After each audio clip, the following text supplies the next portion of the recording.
नमस्कार, जय हिंद दोस्तों बिहार से अगर देखेंगे तो आपका जो है होमवर्क सीरीज स्टार्ट किया गया है। और ये जो आपका होमवर्क सीरीज देखेंगे तो आपका एमसीक्यू प्रैक्टिस बैच है जो कि 3 तारीख को दोस्तों आपका सेट हुआ था। इसमें देखेंगे तो आपका करंट अफेयर है और साथ में आपका जो है बायोलॉजी का क्वेश्चन देखने को मिलेगा। तो 75 क्वेश्चन है जो कि हम इसको डेली बेसिस पे प्रोवाइड करा रहे हैं। देखिए पूरा प्रश्न देखेंगे तभी आपको जो है फ़ायदा मिलने वाला है। और लास्ट में आपको कमेंट करना है कि आप लोग जो है कितना प्रश्न सही कर पा रहे हैं। और अधिक अपडेट के लिए जो है आप टेलीग्राम ज्वाइन कर सकते हैं। टेलीग्राम को जो लिंक है आपको कमेंट बॉक्स या फिर जो है आपको डिस्क्रिप्शन में मिल जाएगा। तो टेलीग्राम को जो है ज्वाइन कीजिए, आपको वहाँ पर जो है टाइम टू टाइम जो है अपडेट मिलता रहता है। तो चलिए पहला हमारा प्रश्न क्या है देखेंगे। देखिए पहला प्रश्न है, निम्नलिखित में से किसने जो है एशिया और प्रशांत के लिए नेचर सॉल्यूशंस फाइनेंस हब जो है लॉन्च किया है। नेचर सॉल्यूशंस है ना, नेचर सॉल्यूशंस फाइनेंस जो है आपका हब है दोस्तों लॉन्च किया है। तो सही आंसर पहले का देखेंगे तो ऑप्शन नंबर ए होगा, एशियाई विकास बैंक एडीबी जो है राइट आंसर हो जाएगा। एशियाई विकास बैंक सही होगा। नेक्स्ट प्रश्न है कि बिम्स्टेक के संबंध में निम्नलिखित कथनों पर विचार करके बताइए। सही हमारा कथन क्या है उसी को बताना है। देखिए सही कथन की बात करते हैं क्वेश्चन नंबर 2 का। तो देखेंगे तो यह एक क्षेत्रीय संगठन है जिसमें जनवरी 2025 तक 7 सदस्य देश जो है शामिल होंगे। तो ये देखेंगे तो आपका पहला जो है सही उत्तर हो जाएगा। और उसके बाद देखेंगे तो डायरेक्ट आपका जो है तो उसके बाद देखेंगे तो आपका जो है मतलब पहला सही है और उसके बाद आपका 4th सही है। बिम्स्टेक में पर्यटन उपक्षेत्र का नेतृत्व जो है भारत कर रहा है। तो आंसर जो है आपका सी होगा। 1 और 4 जो है राइट आंसर होगा। निम्नलिखित में से कौन गांधी शांति पुरस्कार के प्राप्तकर्ता का चयन करने वाली जूरी के सदस्य हैं। दोस्तों जूरी के जो है आपके सदस्य हैं, बताइए कोड का उपयोग करके जो है सही उत्तर चुन करके बताना है। तो देखेंगे तो भारत के प्रधानमंत्री और भारत के मुख्य न्यायाधीश। और 4th की बात करते हैं तो लोकसभा में विपक्ष का नेता। आंसर जो है आपका तीसरे का सी होगा। 2, 3 और 4 जो है सही उत्तर होगा। निम्नलिखित युग्मों पर विचार करके बताएं, ऊपर दिए गए युग्मों में से कितने युग्म जो है सही सुमेलित हैं। तो सही सुमेलित हमारा क्या है, जैसे देखेंगे अंतर्राष्ट्रीय महिला किसान वर्ष की बात करते हैं 2026 हो जाएगा। सतत एवं लचीले पर्यटन का अंतर्राष्ट्रीय वर्ष की बात करते हैं 2027 हो जाएगा। अंतर्राष्ट्रीय शांति और विश्वास वर्ष 2025 हो जाएगा। क्षुद्र ग्रह जागरूकता और ग्रह रक्षा का अंतर्राष्ट्रीय वर्ष की बात करते हैं 2019 आपका सही होगा। आंसर जो है 4th का देखेंगे तो डी। सभी हमारा जो है 4 ऑप्शन सही है। ब्रिक्स के संबंध में निम्नलिखित कथनों पर विचार करके बताएं। तो चलिए इसको हम देख लेते हैं क्या होगा इसका ऑप्शन। दोस्तों इसका आंसर देखेंगे तो जैसे आपका जो 16वां ब्रिक्स शिखर सम्मेलन रूस की अध्यक्षता में कजान में आयोजित किया गया है, सही है। इंडोनेशिया ब्रिक्स का पूर्व सदस्य जो है बन गया है। तो आंसर देखेंगे तो आपका जो है ऑप्शन नंबर मतलब 1 और जो 2 आपका जो है सही उत्तर हो जाएगा। 1 और 2। चलिए इसका हम ऑप्शन देख लेते हैं। इसका ऑप्शन नंबर देखेंगे तो आपका जो है ऑप्शन नंबर ए राइट हो जाएगा क्वेश्चन नंबर 5वें का। नेक्स्ट हमारा प्रश्न है, निम्नलिखित कथनों पर विचार करके बताएं कथन सही नहीं है। हमारा जो है इसमें बताना है कि कौन सा हमारा जो कथन है गलत है। जैसे बात करते हैं क्वेश्चन नंबर 6 का।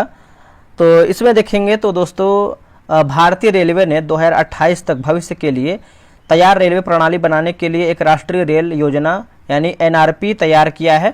ठीक है, तो ये देखिए 28 नहीं दोस्तों, ये आपका जो है 2030 हो जाएगा। 2030 होगा।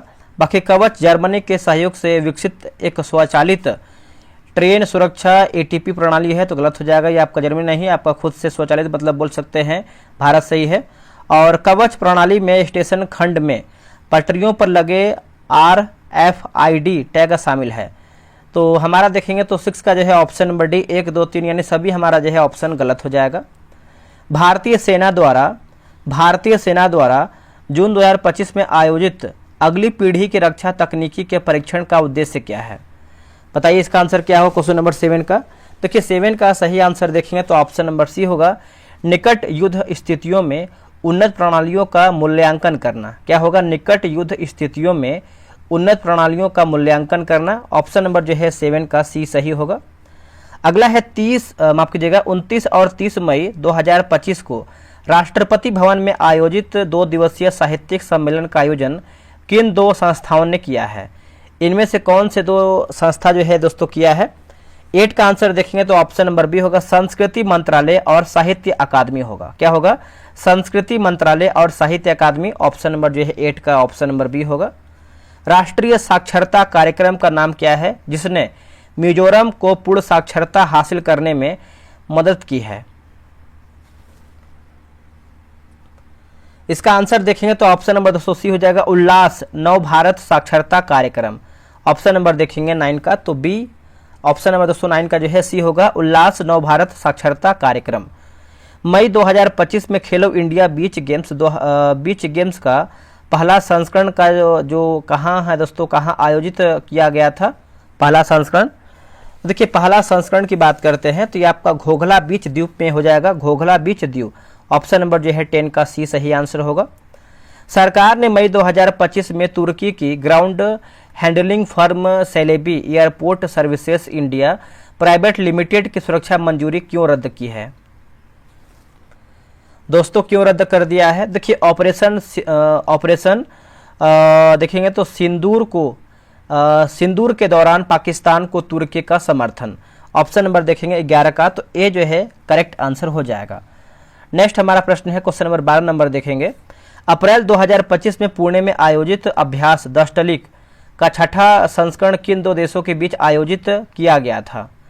बताइए इसका आंसर क्या होगा? इसका आंसर देखेंगे तो ऑप्शन नंबर बी हो जाएगा, भारत और उज्बेकिस्तान जो है सही उत्तर हो जाएगा, भारत और उज्बेकिस्तान। प्रधानमंत्री मुद्रा योजना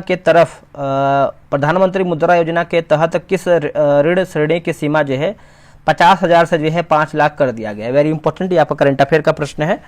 तो इसका आंसर देखेंगे 13 का तो ऑप्शन नंबर बी होगा, किशोर जो है राइट आंसर हो जाएगा, किशोर। क्या होगा? किशोर जो है सही उत्तर होगा, किशोर। अप्रैल 2025 में संसद के बजट सत्र के दौरान मध्यरात्रि में जो कि गर्मा गर्म बहस के बाद कौन सा प्रमुख विधेयक जो है पारित किया गया है? कौन सा विधेयक दोस्तों पारित किया गया है? तो इसका उत्तर हो जाएगा वक्फ यानी संशोधन विधेयक 2025। ऑप्शन नंबर देखेंगे 14 का तो बी सही उत्तर होगा। नेक्स्ट प्रश्न है कि रामेश्वरम द्वीप और मुख्य भूमि भारत के बीच नए पंबन ब्रिज की अनूठी विशेषता क्या है? इसका उत्तर देखेंगे तो यह एक वर्टिकल लिफ्ट समुद्री पुल है। क्या होगा? यह एक जो है आपका वर्टिकल लिफ्ट समुद्री पुल है। ऑप्शन नंबर सी होगा। बिम्स्टेक शिखर सम्मेलन 2025 के दौरान किस प्रमुख परिवहन समझौते पर हस्ताक्षर किए गए हैं? कौन से प्रमुख परिवहन समझौते पर हस्ताक्षर किए गए हैं? तो देखिए बिम्स्टेक समुद्री परिवहन समझौता होगा, बिम्स्टेक समुद्री परिवहन समझौता। ऑप्शन नंबर देखेंगे तो सी सही होगा। मार्च 2025 में भारत द्वारा शुरू किए गए मिशन ऑपरेशन ब्रह्मा का मुख्य उद्देश्य क्या था? देखिए मुख्य उद्देश्य की बात कर लेते हैं तो ऑप्शन नंबर बी होगा, भूकंप के बाद म्यांमार को राहत सहायता पहुंचाना। क्या होगा? भूकंप के बाद म्यांमार को राहत सहायता पहुंचाना। ऑप्शन नंबर जो है 17 का बी सही होगा। देखिए बिहार से का टेलीग्राम पे ग्रुप बनाया गया है, डेली बेसिस पे आपका जो है 100 प्रश्न का टेस्ट होता है। आप अभी तक देखिए ज्वाइन नहीं किए हैं, ज्वाइन हो जाइए। 11 AM में आपका डेली बेसिस पे सेट होता है। ये रहा व्हाट्सअप नंबर 8756546533। आप जो है बिहार से लेकर के व्हाट्सएप पे मैसेज कीजिए, आपको प्रॉपर जानकारी मिल जाएगा। एकीकृत पेंशन योजना के संदर्भ में निम्नलिखित कथनों पर विचार करके बताइए। सही हमारा क्या है उसी को देखना है। देखिए यदि कोई केंद्रीय सरकारी कर्मचारी 25 वर्ष की सेवा पूरी करने के बाद सेवानिवृत्त होता है तो उसे न्यूनतम जो है 25,000 रुपये जो है पेंशन मिलेगी। और दूसरा की बात करते हैं 10 या अधिक वर्षों की सेवा के बाद सेवानिवृत्त होने के वाले कर्मचारियों को न्यूनतम जो है 10,000 रुपये का जो है सुनिश्चित मासिक भुगतान जो है किया जाएगा। तो आंसर देखेंगे 18 का तो ऑप्शन नंबर सी 1 और 2 जो है आपका सही उत्तर होगा। निम्नलिखित कथनों पर विचार करके बताएं सही हमारा कथन क्या है।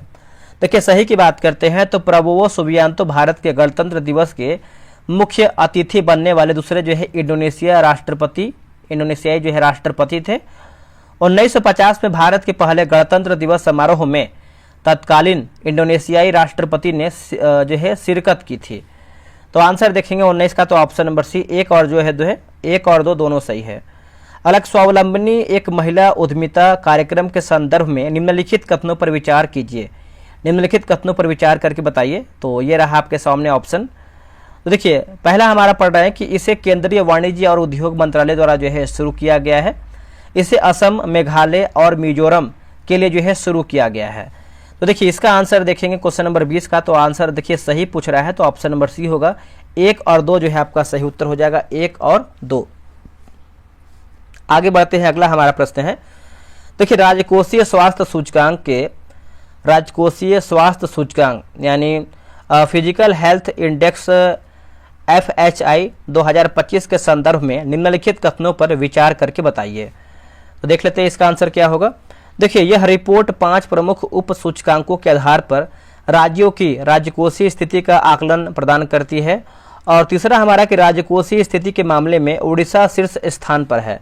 तो आंसर देखेंगे तो बी 2 और 3 जो है राइट आंसर होगा। अगला कि विश्व आर्थिक मंच यानी WEF वार्षिक बैठक 2025 के संदर्भ में निम्नलिखित कथनों पर विचार करके बताइए। दोस्तों निम्नलिखित कथनों पर आपको विचार करके बताना है। सही हमारा क्या है क्वेश्चन नंबर 22 का। देखिए सही की बात करते हैं तो यह WEF की 55वीं वार्षिक बैठक था और यह स्विट्जरलैंड के दावोस में आयोजित किया गया था। तो आंसर देखेंगे तो 22 का जो है सी सही उत्तर होगा। निम्नलिखित कथनों पर विचार करके बताइए सही हमारा क्या है। दोस्तों सही के बारे में पूछ रहा है। तो देखिए डोनाल्ड ट्रंप ने 20 जनवरी 2025 को संयुक्त राज्य अमेरिका के 47वें राष्ट्रपति के रूप में जो है शपथ लिया है। तो ऑप्शन नंबर देखेंगे तो 23 का ऑप्शन नंबर ए सही उत्तर होगा। निम्नलिखित जल प्रणालियों पर विचार कीजिए। उपयुक्त में से कौन सी जल प्रणालियां वर्ल्ड मॉन्यूमेंट्स वॉच लिस्ट 2025 में शामिल की गई है। आंसर हो जाएगा मूसी नदी ऐतिहासिक इमारतें और भुज ऐतिहासिक जल प्रणालियां। तो आंसर देखेंगे तो 24 का ए सही आंसर होगा। नेक्स्ट प्रश्न है कि लोकपाल ऑफ इंडिया के संदर्भ में निम्नलिखित कथनों पर विचार करके बताइए। सही हमारा क्या है उसी को देखना है। देखिए 25 का ऑप्शन नंबर देखेंगे तो ऑप्शन नंबर बी केवल दूसरा हमारा जो है सही है कि देश के पहले लोकपाल जस्टिस पिनाकी चंद्र घोष थे। तो यही देखेंगे तो आपका ऑप्शन नंबर जो है बी सही उत्तर हो जाएगा। नेक्स्ट प्रश्न है कि कोशिकाओं का ऐसा समूह जो रूप कार्य और उत्पत्ति में समान होता है उसे क्या कहते हैं। दोस्तों उसे हम क्या कहते हैं तो देखिए उसको जो है हम ऊतक कहते हैं। क्या कहते हैं ऊतक, ऑप्शन नंबर बी होगा। वह ऊतक जो प्राथमिक वृद्धि के लिए उत्तरदायी है। वह ऊतक जो प्राथमिक वृद्धि के लिए उत्तरदायी है। तो देखिए राइट आंसर देखेंगे तो ऑप्शन नंबर जो है ए होगा। शीर्षस्थ विभाज्योतिक हो जाएगा है ना, विभाज्योतिकी होगा। ऑप्शन नंबर जो 27 का देखेंगे तो ए जो है आपका राइट आंसर होगा। चलिए आगे बढ़ते। अगला हमारा प्रश्न है किसी पौधे के तने के घेरे को बढ़ाने के लिए निम्नलिखित में कौन सा ऊतक उत्तरदायी होता है। तो ऑप्शन नंबर आपका डी होगा, पार्श्व विभाज्योतिकी हो जाएगा। आंसर देखेंगे तो 28 का डी सही उत्तर होगा। निम्नलिखित कथनों पर विचार कीजिए। कथन सही हमारा क्या है उसी को बताना है। तो देखिए पौधों के अस्थायी ऊतक के कोशिकाओं में विभाजन की क्षमता नहीं होती है, सही है। विभाज्योतिकी ऊतक की वृद्धि के फलस्वरूप पौधों में स्थायी ऊतक बनता है। तो आंसर देखेंगे तो 29 का जो है सी सही होगा। अगला कि एक बीजपत्री तने में द्वितीयक वृद्धि नहीं होती है क्योंकि इनमें नहीं होता है। दोस्तों नहीं की बात करते हैं तो ऑप्शन नंबर बी कैम्बियम हो जाएगा। क्या होगा आंसर, कैम्बियम, याद रखिएगा। देखिए पौधों का सबसे बाहरी स्तर या छिलका को क्या कहते हैं। इसका आंसर देखेंगे तो आपका जो है दोस्तों 31 की बात करते हैं तो आपका कार्टेक्स जो है सही उत्तर हो जाएगा। कार्टेक्स ऑप्शन नंबर बी होगा। वह संवहन बंडल जिनमें जाइलम के दोनों ओर फ्लोएम पाया जाता है उसको क्या कहते हैं। बताइए दोस्तों उसको क्या कहते हैं। उसको देखेंगे तो जो है दोस्तों ऑप्शन नंबर जो है सी उत्तर हो जाएगा। लिखा गया है बैकोलेटरल हो जाएगा, ठीक है, याद रखिएगा। नेक्स्ट प्रश्न के पुराने पेड़ को जब काटा जाता है तो बीच का केंद्रीय भाग को मजबूत, घना तथा गहरे कत्थई रंग का होता है, उसे क्या कहते हैं। आपको पता होगा, आप लोगों ने आंसर कर दिया होगा। दोस्तों उसको देखेंगे तो जो है हम हृदय काष्ठ कहते हैं। आंसर जो है 33 का ए हो जाएगा, हृदय काष्ठ। नेक्स्ट हमारा प्रश्न है क्वेश्चन नंबर 34 नंबर। निम्नलिखित कथनों पर विचार कीजिए और सही हमारा कथन क्या है उसी को बताइए। देखिए सही के बारे में पूछ रहा है तो रस काष्ठ के कुछ कोशिकाएं जीवित तथा कुछ मृत होती हैं। तो आंसर जो है केवल दूसरा ऑप्शन नंबर बी सही होगा। पुराने पेड़ को जब काटा जाता है तो सेम आपका देखिए वही प्रश्न है, ठीक है। तो इसको क्या कहते हैं बताइए। तो हृदय काष्ठ कहते हैं, रिपीटेड प्रश्न है। नेक्स्ट प्रश्न है कि निम्नलिखित कथनों पर विचार करके बताइए सही हमारा कथन क्या है। देखिए सही के बारे में पूछ रहा है तो आप आराम से इसका जो है आंसर जो है कमेंट बॉक्स में बताइए कि इसका आंसर क्या होगा। आगे बढ़ते हैं। जाइलम एवं फ्लोएम का निर्माण कितने तत्वों से होता है? कितने तत्वों से मतलब होता है मिलकर के? दोस्तों ये आपका होता है 4 तत्वों से, है ना। ऑप्शन नंबर देखेंगे तो 37 का जो है ऑप्शन नंबर सी होगा, 4 तत्वों से होता है। देखिए जाइलम का कौन सा तत्व मुख्य रूप से जल तथा खनिज लवण के परिवहन का कार्य करती है? देखिए इसका आंसर आप 38 का देखेंगे तो ऑप्शन नंबर देखेंगे तो आपका वाहिनिकाएं हो जाएगा और आपका वाहिकाएं। तो ऑप्शन नंबर देखेंगे तो डी, ए तथा बी दोनों राइट होगा। किस प्रकार के ऊतक शरीर के सुरक्षा कवच का कार्य करते हैं? किस प्रकार के ऊतक? दोस्तों ये कार्य करते हैं उपकला, है ना। ऑप्शन नंबर देखेंगे तो 39 का हो जाएगा, उपकला होगा। निम्नलिखित में से कौन सा ऊतक घाव भरने में सहायक होता है? दोस्तों घाव भरने में सहायक होता है। 40 का देखेंगे तो आपका उपकला ऊतक हो जाएगा। जितना भी आप ये प्रश्न देख रहे हैं सब एग्जाम में आपका प्रश्न पूछा हुआ है और ये एग्जाम में प्रश्न आने की पूरा संभावना है। क्वेश्चन का लेवल बहुत ही बेहतरीन है, पूरा बिहार एसआई के पीटी के लेवल को आपको देखने को मिलेगा। तो पूरा प्रश्न देखिएगा तभी आपको जो है एग्जाम में फायदा मिलने वाला है। निम्नलिखित में से कौन सा ऊतक लार ग्रंथि तथा स्वेद ग्रंथि में पाई जाती है? इसका उत्तर देखेंगे तो आपका हो जाएगा 41 का ऑप्शन नंबर सी होगा, क्यूबाइडल एपिथीलियम हो जाएगा, क्यूबाइडल एपिथीलियम। ऑप्शन नंबर देखेंगे तो 41 का सी होगा। निम्नलिखित में से कौन ऊतक त्वचा एवं मांसपेशियों अथवा दो मांसपेशियों को जोड़ने का कार्य करता है? इसका आंसर देखेंगे तो आपका एरियोलर जो है सही उत्तर हो जाएगा, एरियोलर। ऑप्शन नंबर ए होगा, एरियोलर। निम्नलिखित में से कौन ऊतक का उदाहरण है? दोस्तों इनमें से पूछ रहा है कि कौन सा हमारा जो है ऊतक का उदाहरण है, तो लसिका जो है सही उत्तर हो जाएगा, ऑप्शन नंबर बी होगा, लसिका। निम्नलिखित में से कौन संयोजी ऊतक है? बताइए इनमें से हमारा दोस्तों कौन सा है जो आपका संयोजी ऊतक है? तो 44 का देखेंगे तो आपका जैसे अस्थि होगा, लिगामेंट होगा और उपास्थि भी होगा। तो आंसर देखेंगे 44 का तो ऑप्शन नंबर डी। इनमें से हमारा जो है सभी ऑप्शन सही है। निम्नलिखित में से कौन एक शरीर को गर्म रखने हेतु उत्तरदायी है? इसका आंसर देखेंगे 45 का तो ऑप्शन नंबर सी होगा, लिखा गया है वसामय, वसामय ऊतक हो जाएगा, ऑप्शन नंबर सी होगा, वसामय ऊतक।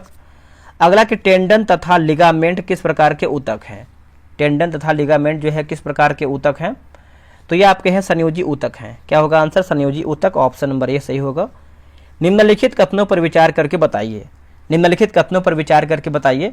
तो देखिए टेंडन मांसपेशी को अस्थि से अथवा दूसरी मांसपेशी से जोड़ता है और लिगामेंट हड्डियों को हड्डियों से जोड़ने का जो है कार्य करता है। तो आप बोल सकते हैं 47 का बी होगा, 1 तथा 2 दोनों सही है।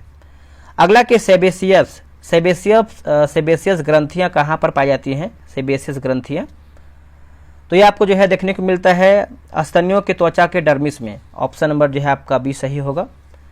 लेक्राइमल ग्रंथि क्या स्रावित करती है? ये जो आपका लेक्राइमल ग्रंथि है दोस्तों क्या स्रावित करती है? तो आंसू। क्या होगा आंसर? आंसू जो है सही उत्तर होगा। किस ऊतक से तलवे, खुर और सिंग बनते हैं या बने होते हैं? दोस्तों ये देखेंगे तो आपका केराटिन के बने होते हैं। देखिए आपका ऑप्शन नंबर सी में सेम है और ऑप्शन नंबर बी में भी है, तो आप कोई भी आंसर कर सकते हैं, ठीक है। आगे बढ़ते हैं। अगला हमारा है कि ऑस्टियोब्लास्ट नामक कोशिका उपस्थित रहती है। आंसर देखेंगे तो आपका उपास्थि में हो जाएगा, ऑप्शन नंबर बी होगा, उपास्थि में। देखिए वृद्धावस्था में त्वचा में झुर्रियां पड़ जाती हैं, इसका कारण क्या है? बताइए इसका कारण क्या है? इसका कारण की बात करते हैं तो ऑप्शन नंबर देखेंगे तो सी होगा, चर्म में वसा ऊतक की कमी के कारण, है ना। ऑप्शन नंबर देखेंगे तो सी सही होगा। अगला कि हिस्टामिन एक प्रकार का प्रोटीन है जो भाग लेती है। हिस्टामिन एक प्रकार का प्रोटीन है जो भाग लेती है। 53 का देखेंगे तो ऑप्शन नंबर ए होगा, रक्त को जमाने में। क्या होगा आंसर? रक्त को जमाने में, ऑप्शन नंबर ए सही होगा।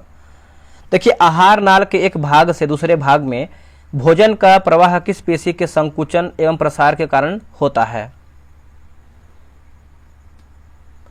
आंसर हो जाएगा रेखित। क्या होगा? रेखित पेशी हो जाएगा, ऑप्शन नंबर ए होगा, रेखित पेशी। संवेदना का चालन शरीर के किस भाग से दूसरे भाग में होता है?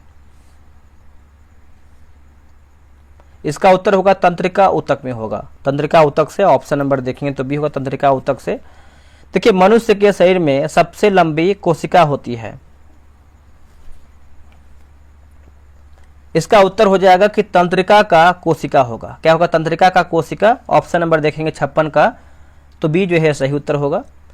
देखिए जन्म के बाद मानव के किस ऊतक में कोई कोशिका विभाजन नहीं होता है? इसका उत्तर देखेंगे तो तंत्रिका हो जाएगा। ऑप्शन नंबर सी होगा तंत्रिका। दो न्यूरॉन के जोड़ को क्या कहते हैं, है ना? जोड़ को क्या कहते हैं? दो न्यूरॉन के जोड़ को, इसको देखेंगे तो जो है हम सिनेप्स कहते हैं। क्या कहते हैं? सिनेप्स। Option number B. कौन सा ऊतक किसी भी शारीरिक या रासायनिक क्षति से शरीर की सुरक्षा की पहली पंक्ति के रूप में जो है कार्य करता है? इसका उत्तर होगा उपकला ऊतक जो है सही उत्तर हो जाएगा। ऑप्शन नंबर बी उत्तर हो जाएगा उपकला ऊतक। आगे बढ़ते हैं। अगला हमारा प्रश्न है, निम्नलिखित में से किसके संकुचन और शिथिलन से अंग की गति होती है? इसका उत्तर हो जाएगा दोस्तों पेशी कोशिकाएं जो है सही उत्तर हो जाएगा पेशी कोशिकाएं। निम्नलिखित में से कौन सा ऊतक दो अस्थियों को जोड़ने में मदद करता है? इसका उत्तर हो जाएगा स्नायु जो है सही उत्तर हो जाएगा। क्या होगा? स्नायु। याद रखिएगा। हमारे शरीर में गति के लिए कौन सा ऊतक जिम्मेदार है? आंसर हो जाएगा मांसपेशी ऊतक होगा। क्या होगा? मांसपेशी ऊतक। ऑप्शन नंबर ई। निम्नलिखित में से कौन सा तंत्रिका ऊतक की इकाई है? दोस्तों इनमें से पूछ रहा है कौन सा हमारा जो तंत्रिका ऊतक की इकाई है, तो राइट आंसर हो जाएगा 63 का न्यूरॉन जो है सही उत्तर हो जाएगा न्यूरॉन, है ना? ऑप्शन नंबर देखेंगे 63 का, तो भी हो जाएगा न्यूरॉन। याद रखिएगा। दो अस्थियों को एक दूसरे से अन्य प्रकार के संयोजी ऊतक द्वारा जोड़ा जा सकता है, जिसे डैश कहा जाता है। क्या कहते हैं इसको? हम इसको देखेंगे तो जो है स्नायु कहते हैं। क्या कहते हैं? स्नायु। Option number D. उन ऊतकों के नाम बतलाइए या बताइए जो शरीर के अंदर और बाहर परिवर्तन का पता लगाते हैं और क्रिया क्षमता द्वारा जो है प्रतिक्रिया करते हैं। बताइए इसका आंसर क्या होगा? देखिए इसका राइट आंसर देखेंगे तो आपका उपकला ऊतक जो है राइट आंसर हो जाएगा उपकला ऊतक। Option number A. शरीर में कहीं भी चोट लगने से संक्रमण होने पर कौन भक्षण कोशिका का कार्य करता है? भक्षण कोशिका कार्य करता है, तो राइट आंसर देखेंगे तो आपका लिम्फोसाइट जो है सही उत्तर हो जाएगा। ऑप्शन नंबर बी होगा लिम्फोसाइट। अगला कि कॉन्ड्रियो, है ना? कॉन्ड्रियोब्लास्ट कोशिकाएं किस ऊतक में पाई जाती हैं? तो ये आपको जो है देखने को मिलता है उपास्थि में। क्या होगा आंसर? उपास्थि जो है सही उत्तर हो जाएगा उपास्थि। किसी विशेष कार्य को करने के लिए शारीरिक या रासायनिक रूप से परस्पर क्रिया करने वाले दो या दो से अधिक अंगों के संयोजन को क्या कहते हैं? दोस्तों इसको आप देखेंगे तो जो है कोशिकीय ऊतक तंत्र कहते हैं। कोशिकीय ऊतक तंत्र। Option number C. शरीर में जीवाणु एवं एंटीजन को नष्ट करने वाला हार्मोन है। ये आपका ऑप्शन नंबर बी होगा थाइमोसिन हो जाएगा। क्या होगा आंसर? थाइमोसिन। आप इसको अच्छे से याद रखिएगा, थाइमोसिन।